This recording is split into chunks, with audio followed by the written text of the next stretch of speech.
Tourism is a double-edged sword, wielding both remarkable benefits and significant drawbacks. On one hand, countries like Andorra and Malta thrive on tourism, with their economies heavily reliant on this influx of visitors. These small nations, unable to support large-scale industries, have transformed tourism into their primary economic engine. Yet, this golden goose isn't without its problems. In bustling cities like Barcelona and Venice, the surge of tourists has sparked backlash from locals. High housing costs, crowded streets, and overwhelmed beaches have driven residents to extreme measures, such as spraying tourists with water in Barcelona or proposing entrance fees to curb the tide of visitors to Venice. Similarly, the cultural fabric of many destinations is fraying under the pressure of constant tourist influx, with traditional lifestyles and local businesses being pushed aside in favor of commercialized attractions and souvenir shops. But is there a sustainable way to harness the economic benefits of tourism without compromising the well-being of residents? Or will the pursuit of tourist dollars inevitably lead to the degradation of the very places we seek to enjoy? Tourism in Europe has evolved significantly over the centuries. Initially, it was reserved for the aristocracy, who embarked on grand tours to explore the continent's cultural and historical landmarks. Over time, as travel became more accessible, tourism expanded to include the middle class and eventually the masses. In the 17th and 18th centuries, aristocratic travel was a key feature of European tourism. Wealthy young Europeans, particularly those from Britain, embarked on what was known as the Grand Tour. This journey was considered an essential part of their education, exposing them to the art, culture, and history of cities like Paris, Rome, and Venice. These travelers often spent months, sometimes years abroad, learning languages, appreciating classical art, and absorbing the cultural heritage of Europe's great cities. As the Industrial Revolution progressed and the railways were established in the 19th century, travel became more affordable and accessible. This democratization of travel led to the rise of mass tourism. The middle class, benefiting from increased disposable income and leisure time, began to travel in greater numbers. Coastal resorts and spa towns across Europe, such as Brighton in England and Baden-Baden in Germany, became popular destinations for those seeking relaxation and leisure. The appeal of these destinations lies in their health benefits, social opportunities, and the sheer novelty of travel. Today, tourism is driven by various factors, including social media, budget airlines, and an increasing desire for unique experiences.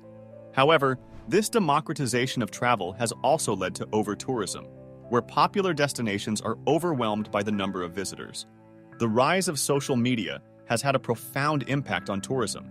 Due to their photogenic qualities, platforms like Instagram have turned many locations into must-visit destinations. The quest for the perfect Instagram shot has driven large numbers of tourists to certain areas, often resulting in overcrowding. Popular destinations such as Santorini in Greece, Venice in Italy, and the Eiffel Tower in Paris frequently face the challenges of managing large crowds, which can strain local resources and impact the quality of life for residents. This phenomenon has also influenced traveler behavior. The desire to capture and share perfect photos has led to increased foot traffic in specific areas, sometimes to the detriment of local communities. Tourism undeniably brings economic opportunities. It creates jobs in the hospitality, transport, and retail sectors, providing livelihoods for millions. For many countries, tourism is a vital part of the economy, contributing significantly to GDP and offering employment opportunities that might not exist otherwise. Andorra, a tiny principality nestled in the Pyrenees between France and Spain, offers a prime example of how tourism can be the lifeblood of a small nation. With limited natural resources and a population of just around 77,000, Andorra's economy is heavily reliant on tourism, particularly skiing and duty-free shopping. The country's mountainous terrain and small size mean it has few opportunities for large-scale industrial or agricultural development.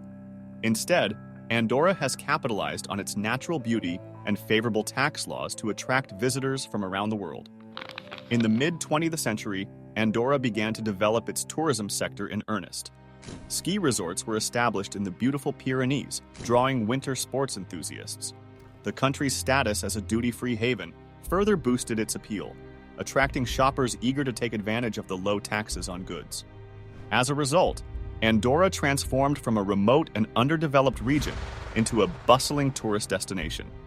tourism accounts for a significant portion of employment in Andorra. Hotels, restaurants, and retail stores thrive on the influx of tourists, creating jobs and stimulating economic activity. This dependence on tourism has shaped the country's economic policies and development strategies.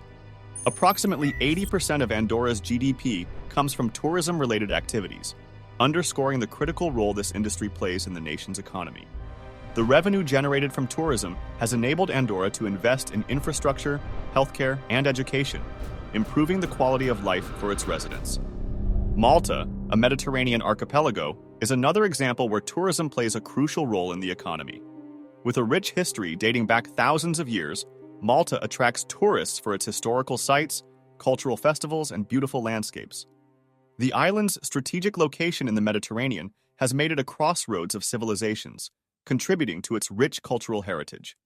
Over the centuries, Malta has been influenced by a variety of cultures, including the Phoenicians, Romans, Arabs, Normans, and British, all of which have left their mark on the island's architecture, language, and traditions.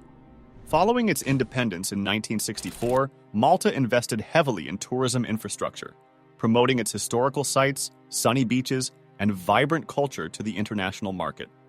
The government recognized the potential of tourism as a driver of economic growth and implemented policies to support the industry's development. Efforts were made to preserve and restore historical landmarks, enhance transport links, and improve accommodation and amenities for visitors. Today, a significant portion of Malta's workforce is employed in the tourism sector.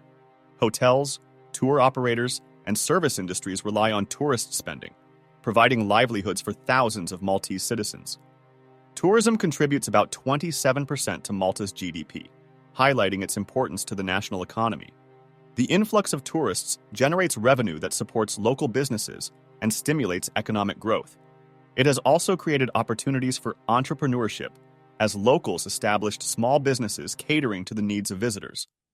Despite the significant economic benefits tourism brings, it can also lead to severe disruptions in local communities, often creating a rising tide of discontent. In recent years, cities like Barcelona and Venice have become battlegrounds where the negative consequences of mass tourism clash with the needs and well-being of residents. The beautiful streets and historic landmarks that draw millions of visitors annually have, paradoxically, become the sources of strife and dissatisfaction among those who call these places home. Barcelona, a city renowned for its vibrant culture, stunning architecture, and beautiful beaches, has long been a top destination for travelers. However, the sheer volume of tourists has brought about numerous problems.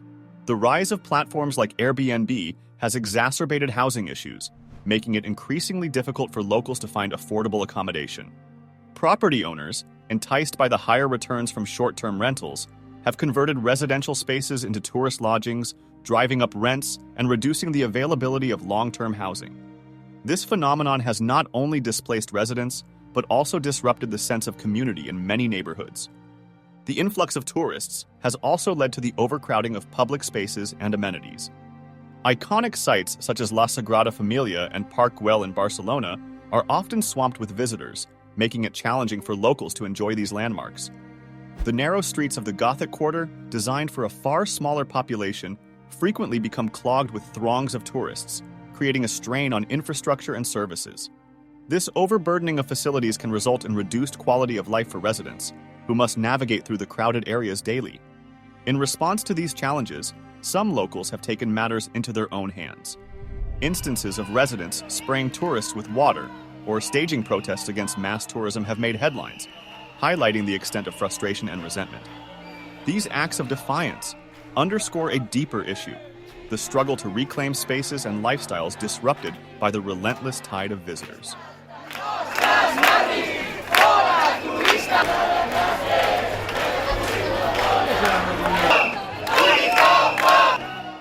The situation has prompted the city authorities to reconsider their tourism strategies, exploring ways to balance the economic benefits with the needs of the local population.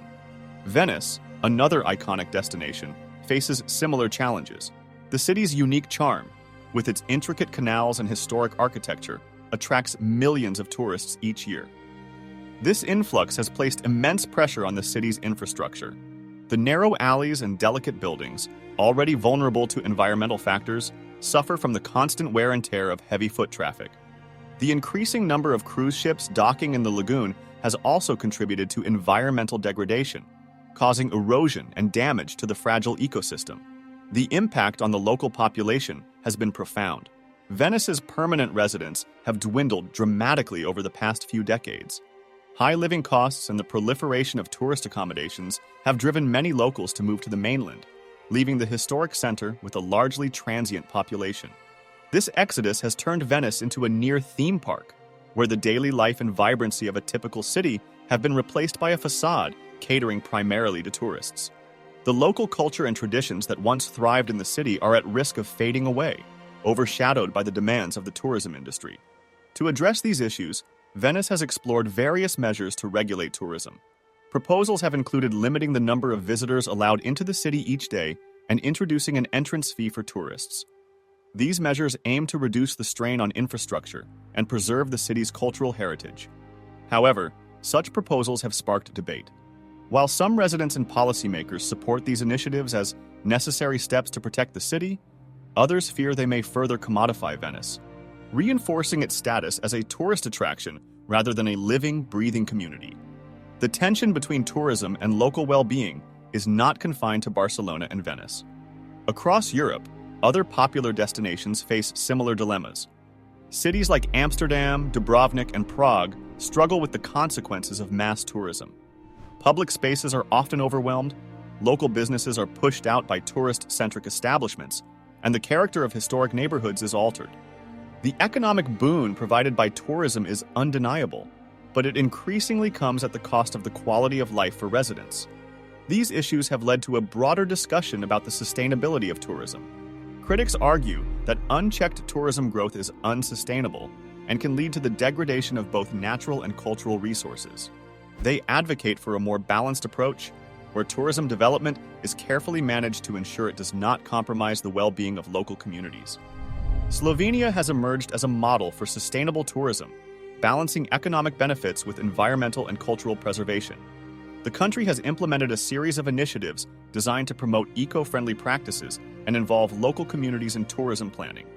One such initiative is Slovenia's Green Scheme, which certifies destinations that meet sustainability criteria. This certification encourages destinations to adopt environmentally friendly practices, such as reducing waste, conserving water, and promoting the use of renewable energy. The Green Scheme also emphasizes the importance of local engagement, ensuring that tourism development benefits residents and supports the preservation of cultural heritage. This initiative has had a positive impact, helping Slovenia attract conscientious travelers who are interested in sustainable and responsible tourism. Both Slovenia and Iceland are implementing innovative measures that balance economic growth with environmental protection and cultural preservation, ensuring long-term benefits for both visitors and local communities. Although Iceland's tourism boom post-2010 posed significant challenges, the country has taken steps to manage growth sustainably. The rapid increase in visitor numbers, driven by factors such as the country's stunning natural landscapes and effective marketing campaigns, placed immense pressure on Iceland's infrastructure and environment. To address these challenges, Iceland has implemented measures to control visitor numbers at popular sites. For example, access to fragile areas such as the Fjallajökull Canyon has been restricted during certain periods to allow for environmental recovery. These measures help protect the natural environment and ensure that tourism growth does not come at the expense of Iceland's unique landscapes. Additionally, Iceland has invested in infrastructure to minimize the environmental impact of tourism. Efforts include improving waste management systems, enhancing visitor facilities, and promoting sustainable transportation options. By balancing the need for economic growth with environmental protection, Iceland has managed to reap the benefits of tourism while preserving its natural beauty for future generations.